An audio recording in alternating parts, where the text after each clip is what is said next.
Hello, good evening. আমি এখন school থেকে এসে ঘুমাচ্ছিলাম, ঘুম থেকে উঠেছি, উঠে এখন দেখছি আমার ছেলে একটা। কি হচ্ছিস তুই? আমি পাপড় ভাজছি। দেখো এতগুলো পাঁপড় ভেজেছে, এখন কড়াইতে দিচ্ছে, পাঁপড় ভাজছে। ওনাকে এখন পাঁপড় ভাজা খাবে, আর এদিকে একটু চা বানিয়েছে, নিজে নিজেই করেছে। আমাকে গিয়ে জিজ্ঞাসা করলো, মামা তুমি চা খাবে? না, হ্যাঁ ঠিক আছে বানা।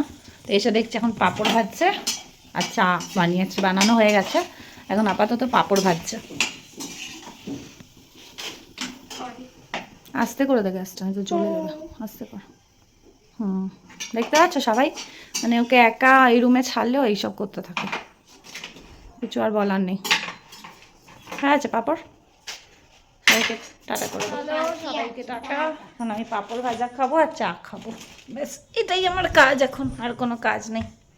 লাইট নেই এখানে, লাইট নেই না রে বাবু, লাইটও নেই। এখন পাঁপড় ভাজা খাবো, আর সন্ধেবেলা একটা নেমন্তন্ন আছে, সেখানে যাবো। এখন আমি খালি নেমন্তন্ন খেয়ে বেড়াচ্ছি। ঠিক আছে চলো টাটা।